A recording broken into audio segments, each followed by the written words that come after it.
महाभारत काल में कोई ऐसे योद्धा हुए जिन्होंने युद्ध में अपने पराक्रम से विरोधी सेना में जबरदस्त कोहराम मचाया।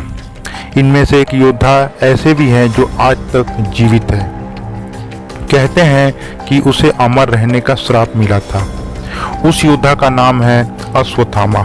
अश्वत्थामा पांडव और कौरवों के गुरु द्रोणाचार्य का बेटा है। अपने पिता की तरह वो भी पराक्रमी और महान धनुर्धर बना।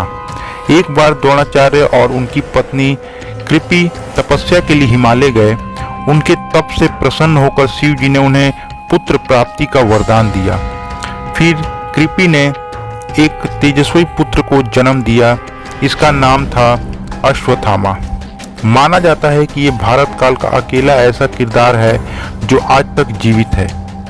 आज भी कई जगहों पर अश्वत्थामा के जीवित देखे जाने का दावा किया गया है। वैसे तो द्रोणाचार्य पांडव और कौरव दोनों के गुरु थे, मगर महाभारत युद्ध में उन्होंने हस्तिनापुर के सिंहासन का साथ देते हुए कौरव के पक्ष में लड़ने का फैसला लिया।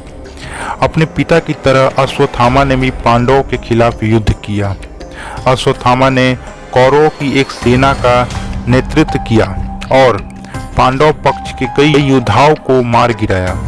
कहते हैं कि जब घटोत्कच ने नेत्र में राक्षसों की सेना ने आक्रमण किया तब सभी कौरव भाग खड़े हुए, मगर अश्वत्थामा अकेले वहां खड़ा रहा और घटोत्कच के पुत्र अंजन पर्वा को मार गिराया। अश्वत्थामा ने घटोत्कच को भी घायल कर दिया। महाभारत युद्ध के दौरान एक ऐसा समय भी आया जब अश्वत्थामा की मौत की झूठी खबर फैलाई गई।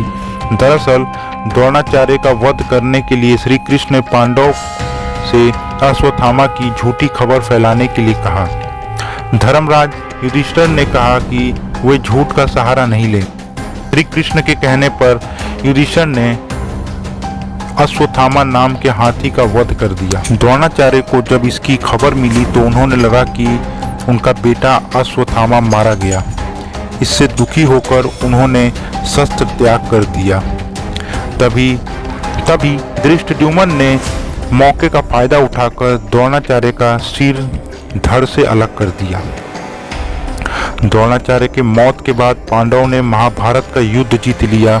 युद्ध खत्म होने के बाद पांडव अपने शिविर में जीत का जश्न मना रहे थे और दूसरी ओर अश्वत्थामा अपने पिता की मौत का दुख मना रहा था। उसने बदला लेने की ठानी। अश्वत्थामा रात में पांडवों के शिविर में पहुंचा और कोहराम मचा दिया। अश्वत्थामा ने द्रौपदी के सभी पुत्रों को मार गिराया।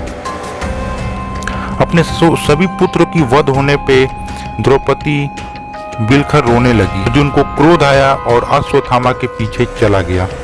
अर्जुन अश्वत्थामा को पकड़कर द्रौपदी के सामने ले आया। द्रौपदी ने अश्वत्थामा को माफ कर दिया, मगर श्री कृष्ण ने उसे हजारों साल तक भटकने का श्राप दिया। अर्जुन ने उसे अपमानित कर शिविर से बाहर निकाल दिया। कहा जाता है कि तब से आज तक अश्वत्थामा भटक रहे हैं। कई लोगों ने अश्वत्थामा को देखने का दावा किया है और कुछ लोग का मानना है कि मध्य प्रदेश के बुरहानपुर के पास असीरगढ़ का किला है, वहीं पर अश्वत्थामा रहता है। स्थानीय लोगों का कहना है कि जो भी अश्वत्थामा को देखता है उसकी दिमागी संतुलन बिगड़ जाता है। एमपी के जबलपुर में नर्मदा नदी के किनारे भी अश्वत्थामा को भटकने का दावा किया जाता है। ऐसे ही हमारी स्टोरी पढ़ने के लिए हमारे चैनल को सब्सक्राइब करें, लाइक करें और कमेंट करें।